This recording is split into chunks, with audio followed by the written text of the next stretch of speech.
देश के लिए बहुत ही खतरनाक और बेहद क्षतिपूर्ण एक ऐसा मामला आप लोगों को बताने जा रहा हूं, जिसे सुनकर आप लोगों को बहुत ज़्यादा दुख इसलिए होगा कि जानें उनकी गई हैं जो हम सब की जान के लिए अपने जानों की बाजी लगाकर अपनी ड्यूटी निभा रहे हैं।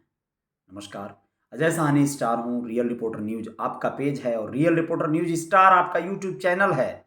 सिक्किम के गंगटोक से एक ऐसी खबर जिसमें 16 जवानों, जी हाँ, सेना के जवानों की मौत हुई है, दर्दनाक मौत हुई है, जो अपनी छाती ताने सीमाओं पर खड़े रहते हैं दुश्मन से निपटने के लिए, लेकिन मौत न जाने किस रूप में उन्हें आकर मात दे देती है।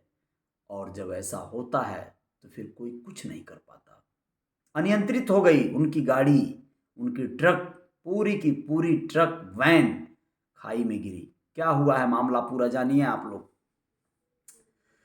सिक्किम के जेमा में शुक्रवार को आर्मी का ट्रक खाई में गिर गया। इसमें 16 जवानों की मौत हो गई। आर्मी ने बताया कि वाहन एक तीखे मोड़ पर फिसल गया और सीधे खाई में जा गिरा। चूंकि वो पहाड़ी परिक्षेत्र है, टेढ़े मेढ़े रास्ते हैं, खतरनाक, और गाड़ी पूरी सेना का जो ट्रक था वो भरा हुआ था। इस वाहन के साथ आर्मी की 2 वैन और थीं। तीनों वाहन सुबह चटन से थंगू के लिए निकले थे। सेना की रेस्क्यू टीम ने 4 घायल जवानों को एयरलिफ्ट करके अस्पताल भर्ती करवाया। हेलीकॉप्टर से उन्हें एयरलिफ्ट किया गया। राष्ट्रपति द्रौपदी मुर्मू और प्रधानमंत्री नरेंद्र मोदी ने भी हादसे पर दुख जताया, घायलों के जल्द ठीक होने की कामना की। पीएम ने जान गंवाने वाले जवानों के परिवार को प्रधानमंत्री राहत कोष से 2-2 लाख रुपए और घायलों को 50-50 हजार रुपए देने की घोषणा की है। रक्षा मंत्री राजनाथ सिंह ने भी हादसे पर दुख जताया। उन्होंने लिखा कि उत्तरी सिक्किम में सड़क दुर्घटना में भारतीय सेना के जवानों की जान जाने से बहुत दुखी हूं। देश उनकी सेवा और प्रतिबद्धता के लिए उनके प्रति कृतज्ञ है। मृतक जवानों के परिवार वालों को भी मेरी संवेदनाएं, ये नेताओं की संवेदनाएं हैं भाई। घायल जवानों के जल्द ठीक होने की कामना करता हूं, ऐसा उन्होंने लिख दिया, ट्वीट कर दिया। हो गया। बहुत दुखद पहलू है। हादसे में ट्रक के चीथड़े उड़ गए, उसके सारे पार्ट अलग हो गए। वो इतनी ऊंचाई से गिरा था।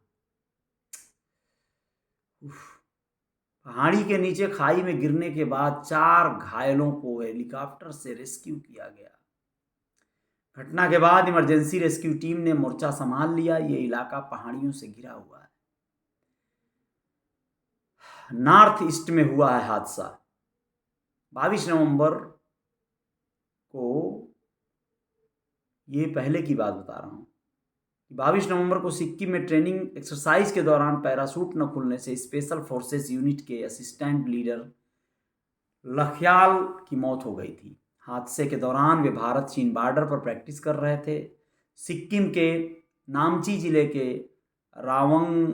रावंगला के रहने वाले 40 साल के लखयाल 22 साल के अनुभव वाले पैराशूट जंपर थे। वे 8 साल से विकास रेजिमेंट से जुड़े थे। दूसरा मामला क्या हुआ था? 24 जून को हुआ था। फर्स्ट बटालियन सिक्किम स्काउट के 2 जवानों की सिक्किम के जुलुक में सड़क हादसे में मौत हो गई थी। जवानों के नाम लांस नायक मनोज छेत्री और नायब सूबेदार सोम बहादुर सुब्बा था। दोनों जवान जुलुक में काम कर रहे थे, मजदूरों को लेने जा रहे थे, जब घुंघू के चलते वाहन 300 फीट नीचे जा गिरा था। धुंध के चलते, सॉरी। तीसरा मामला क्या हुआ था? 21 अक्टूबर को अरुणाचल प्रदेश के ऊपरी सियांग जिले में सेना का हेलीकॉप्टर रुद्र क्रैश हो गया था।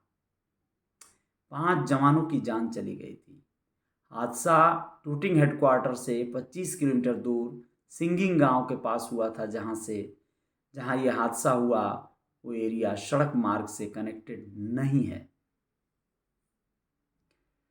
सेना के हादसे से जुड़ी और भी तमाम खबरें हैं, लेकिन बस आप लोग इतना समझ लीजिए कि दुखद पहलू है ये। सेना के जवानों का इस तरह से जाना, इस तरह से उनका शहीद होना कह सकते हैं, बहुत दुखद है। और कुछ खबरों के साथ आप लोगों को रूबरू करवाना चाहते हैं, जिसमें खास खबर कांग्रेस से जुड़ी हुई है। देश में जो भारत जोड़ो यात्रा कांग्रेस चला रही थी, उससे जुड़ी हुई है। तो आप सब सुनिएगा, रियल रिपोर्टर न्यूज़ पे बने रहिएगा। रियल रिपोर्टर न्यूज़ स्टार को सब्सक्राइब कर लीजिएगा अगर आपने नहीं किया है तो। जय जयकार वहाँ भी जारी रहती है। धन्यवाद, बहुत बहुत शुक्रिया।